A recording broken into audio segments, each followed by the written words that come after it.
The Newsday continues here on One News Now. I'm Diego Castro, bringing you the biggest headlines from around the world. Former U.S. President Donald Trump has arrived in New York on his private plane ahead of his scheduled arraignment. The former American president will face charges stemming from a probe into hush money paid to a porn star. Trump is set to surrender at the Manhattan District Attorney's office, while his lawyers argued against letting cameras in the courtroom. The Manhattan court said it would leave it up to the presiding judge to decide on letting media into the courtroom. Meanwhile, commuters and tourists in New York were mixed about the indictment, with some having no expectations of serious repercussions and others hoping the charges would stick. I don't know if there's a whole lot you can expect from the indictment. I'm sure that he will be arraigned. I'm sure that something will happen. I doubt he'll spend any time in jail. And I'd be really surprised if there are any real meaningful repercussions from it. And that's unfortunate, but that's kind of how these things work. Yeah, well, I guess, he has escaped a lot, but, a lot of charges, and I think he's used his power and privilege to get away with a whole lot of things. We're really hopeful that this one will stick and that he will be found guilty and prosecuted to the full extent of the law. Still on that, New York City Mayor Eric Adams warned supporters of Donald Trump to be on their best behavior as the former U.S. president arrives ahead of his arraignment in Lower Manhattan. Let's listen in. New York City is always ready. We know that this is a city where our NYPD and other law enforcement entities must be prepared at any given moment for anything to happen in this city.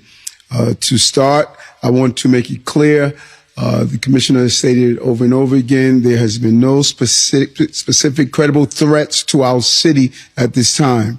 And all New Yorkers should go on with their regular activities. That means going to work, going to school.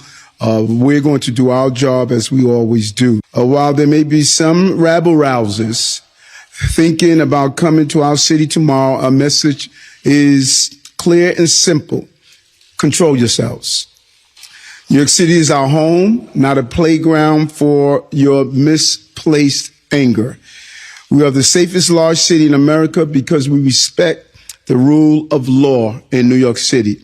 And although we have no specific threats, people like Marjorie Taylor Greene, who is known to spread misinformation and hate speech, she stated she's coming to town. While you're in town, be on your best behavior. In other news, Russian officials have arrested a woman suspected of involvement in an explosion at the St. Petersburg cafe. The blast killed a prominent military blogger who was a cheerleader for Russia's actions in Ukraine.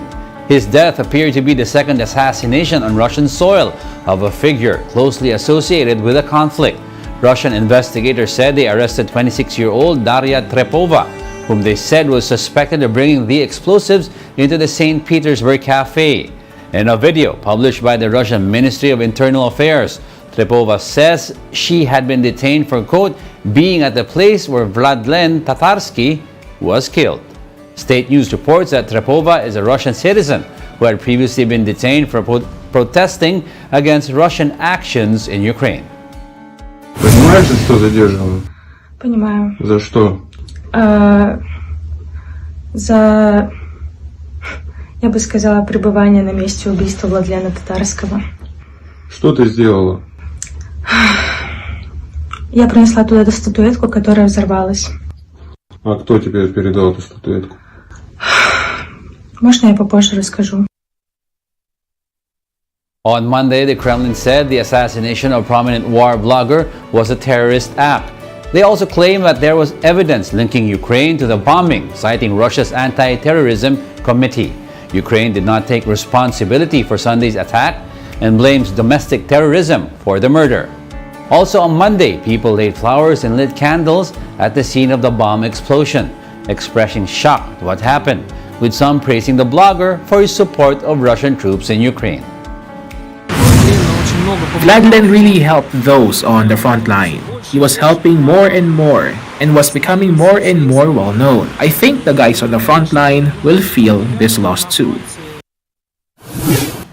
We'll be back with more stories after the break. Keep it here on One News.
You're still watching One News Now World. I'm Diego Castro.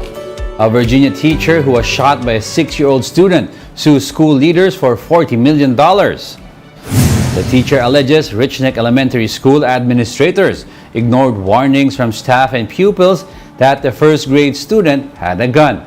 According to the victim, the boy had once been removed from the school due to violent behavior. However, despite knowing of his history of attacks on pupils and teachers, school leaders allowed the boy to return. The complaint said that despite multiple warnings, the principal and other executives failed to protect the teacher, who resigned after the shooting. NASA has named the first woman and the first African American ever assigned as astronauts to a lunar mission. Christina Koch, an engineer who already holds the record for longest continuous spaceflight by a woman, was named mission specialist. She will be joined by U.S. Navy aviator and spacewalk veteran Victor Glover, who will be the first black astronaut ever to be sent on a lunar mission.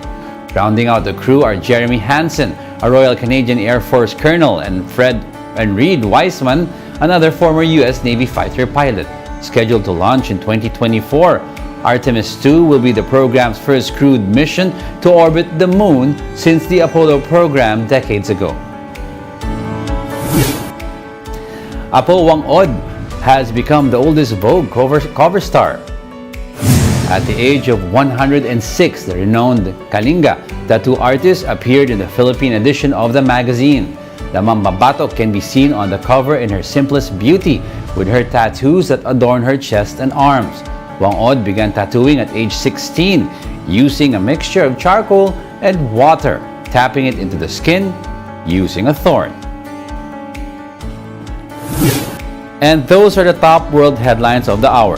Join us again at 9 a.m. as we continue to monitor the day's biggest stories. Coming right up is Agenda at 8 a.m. I'm Diego Castro. We are One News, all sides, all the time.